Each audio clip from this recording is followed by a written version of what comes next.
Assalamualaikum warahmatullahi wabarakatuh. Perkenalkan, nama aku Ajeng Suci Maharani dari program studi Administrasi Perpajakan kelas 24A. Di video kali ini, aku akan menunjukkan cara melapor SPT tahunan orang pribadi pengusaha UMKM menggunakan Cortex berbasis simulator. Sebelumnya, simulasi Cortex memiliki beberapa kegunaan penting, terutama dalam konteks perpajakan di Indonesia. Cortex atau Cortex Administration System merupakan sistem administrasi perpajakan berbasis teknologi informasi yang dikembangkan oleh Direktorat Jenderal Pajak untuk meningkatkan efisiensi layanan pajak. Simulasi ini digunakan oleh pihak DJP untuk yang pertama, menguji stabilitas dan keadalan sistem. Yang kedua, mendeteksi bug atau kekurangan teknis sebelum sistem benar-benar digunakan. Dan yang ketiga, mensimulasikan skenario perpajakan kompleks tanpa resiko nyata. Dan simulasi ini juga dapat membantu wajib pajak untuk memahami yang pertama, perubahan proses administrasi perpajakan berbasis digital. Yang kedua, alur interaksi baru antara wajib pajak dan DJP melalui sistem online. Dan yang ketiga, penyesuaian terhadap regulasi baru yang terintegrasi dari sistem.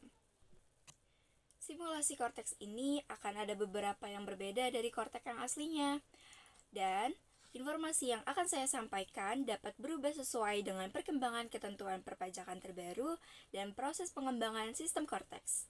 Untuk keamanan data, Cortex hanya bisa diakses oleh orang pribadi sebagai pengurus, konsultan, ataupun pihak ketiga yang ditunjuk. Langsung saja, langkah pertama sebelum mengakses simulasi Cortex, kita akan login ke DJP online dengan memasukkan NPWP, password. Lalu, akan memverifikasi terlebih dahulu. Setelah itu, kita daftar simulasi Cortex. Pendaftaran ada pada halaman utama DJP online, dan pihak DJP akan memberikan email yang berisikan password dan username untuk kita masukkan ke simulasi Cortex. Setelah pihak DJP mengirimkan username dan juga password yang telah dikirimkan melalui email, selanjutnya kita akan memasukkan username dan juga password tersebut ke dalam simulator Cortex. Setelah masuk ke halaman utama, kita klik menu Tax Return, lalu pilih sub menu Tax Return. Setelah masuk ke halaman Tax Return, kita pilih Create Tax Return. Lalu pilih sesuai dengan tampilan, yaitu SPT tahunan orang pribadi, dan pilih sesuai tahun pajak. Setelah berhasil dibuat dan akan muncul di Tax Return Not Submitted, lalu kita klik View untuk pengisian SPT. Isi SPT akan terbentuk yaitu formulir induk dan lampiran 1.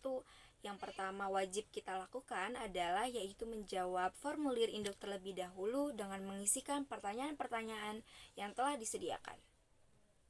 Jika kawan pajak adalah seorang pengusaha, maka klik yes pada poin B pada 1B1. Kemudian, untuk wajib pajak dengan peredaran bruto tertentu, yaitu kurang dari 4,8 miliar dalam setahun, maka pilih nomor poin 1B2, sesuai dengan tampilan layar. Jika penghasilan hanya merupakan objek final UMKM, maka pilih poin 1B3. Hal selanjutnya, kita akan berpindah ke lampiran 3B bagian A untuk melengkapi detail penghasilan. Kemudian, kita kembali lagi ke bagian induk bagian C dengan mengisikan PTKP dan komponen pengurang lainnya jika ada.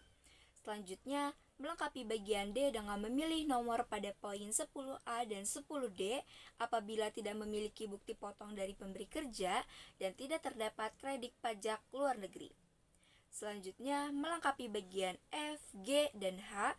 Bagian F apabila SPT pembetulan, bagian G apabila status SPT lebih bayar, dan bagian H apabila terdapat angsuran PPh pasal 25. Lalu, melengkapi bagian I apabila memiliki kewajiban hutang pada akhir tahun pajak, silakan pilih yes pada poin 14B, dan isikan detailnya pada lampiran 1 bagian B. Kemudian melengkapi bagian induk bagian I dengan penghasilan lainnya seperti penghasilan final atau penghasilan yang bukan objek pajak apabila ada. Selanjutnya, kita akan pindah pada bagian lampiran 1 bagian A untuk mengisi daftar aset dan harta pada akhir tahun pajak. Nah, Hal ini wajib diisi ya teman-teman pajak. Lalu berikutnya kita kembali lagi ke induk untuk melengkapi bagian J. Klik Yes apabila terdapat dokumen yang akan dilampirkan. Selanjutnya, lengkapi bagian K apabila terdapat saldo deposit, maka akan muncul pilihan akan menggunakan saldo deposit atau tidak. Apabila SPT kurang bayar, SPT dapat dibayarkan dengan menggunakan saldo deposit atau dengan metode kode billing. Lalu, menandatangani tanda tangan elektronik dan klik Pay dan Submit, lalu kawan pajak bisa mencetak bukti SPT-nya.